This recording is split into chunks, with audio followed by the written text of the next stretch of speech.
That's great. Hey, Sarah, wonderful to see you. Okie doke. So, moving right along. Let's see. Let's get to a little bit of news. So, Sonny Rollins passed away. Sonny Rollins was absolutely probably the last living legend who concertized well into his last years. He's a great amongst all the other greats. I gotta go to not that one, this one. Here we go. So here's a little news story from France 24, and then we'll check out something after this. Now, the so-called saxophone colossus, Sonny Rollins, whose smooth sounds have graced the planet for decades, has died at the age of 95, making him really the last in a golden era of jazz greats. The Harlem-born Rollins, recognisable in his later years for his shock of white hair there, was one of a handful of saxophone players who really defined the instrument, a pantheon that includes Charlie Parker and Coleman Hawkins. And like so many artists from jazz's defining period, Rollins lived a long life remastering his work well into the 80s. Rollins putting all that down, apparently, to yoga. We're going to play you a few clips and talk about him as well in just a moment. But first of all, let's hear the first one of them. This is from right back in 1960.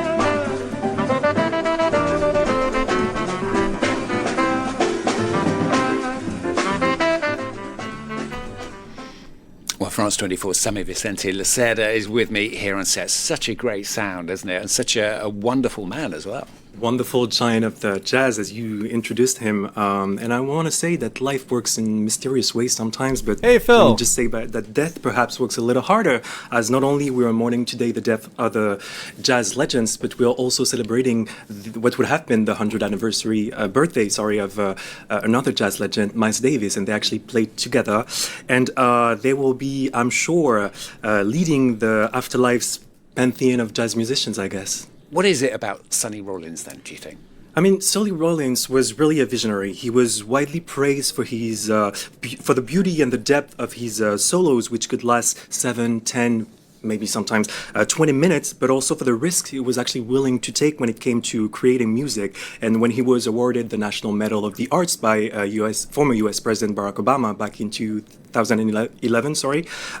Obama himself claimed that Rollins, and I will quote him, inspired him to take risks that he might not otherwise have taken. So from his own words, Sonny Rollins would go more with feelings than with his brains. And this is precisely this state of mind which led him to release more than 60 albums, including the masterpiece back in 1956, the Saxophone Colossus, which he was, as you introduced him earlier, an album highly inspired by the spirit of the Virgin Islands, where both of his parents came from, before moving to Harlem in New York, where actually Rollins grew up and learned how to play the sax. Wow, amazing to hear about him. And he was also really inspired, wasn't he, by the world in which he lived in? He was actually really aware and concerned about the society where he was living in. Indeed, in 1958, for instance, Sonny Rollins released an album called Freedom Suite, an album that echoed the fight for justice and equality of African Americans at a time where the civil rights movement was really growing.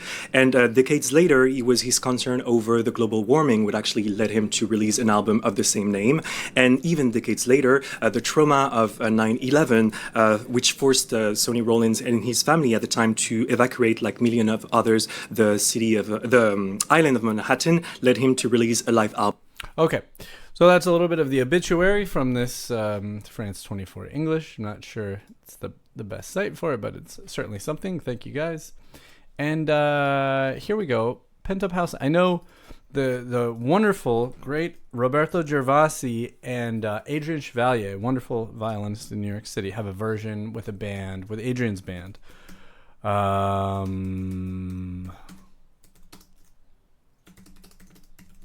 So we will watch that one today. Yeah, here we go. They're down in Philadelphia at Chris's Jazz Cafe, which is kind of the main jazz listening room in Philadelphia, and is the longest running one there, I think. Here we go. Everybody complains about it, but it's the one. Why is it not loading? It's being weird. Hang on a second, folks.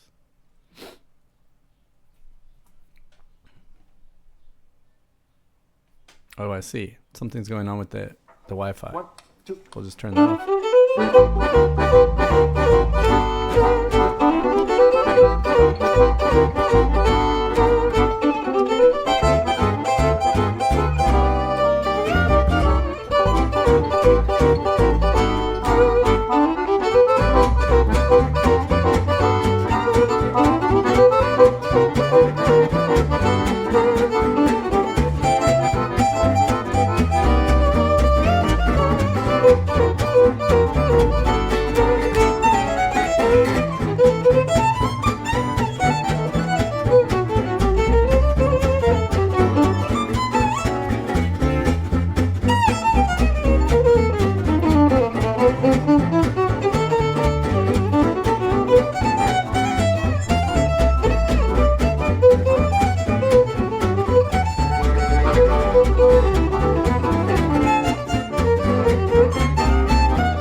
I wonder if we're gonna get a Brad Bros solo.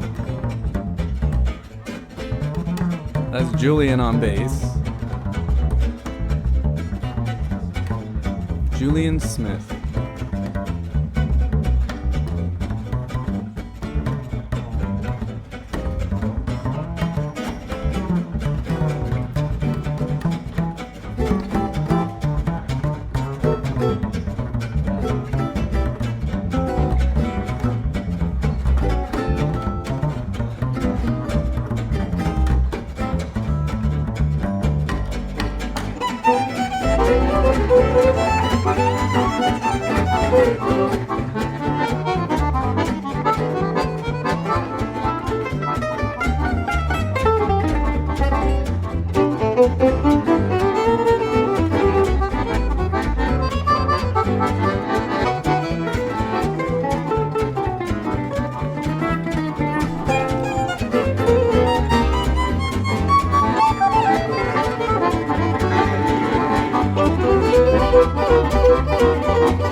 Hey.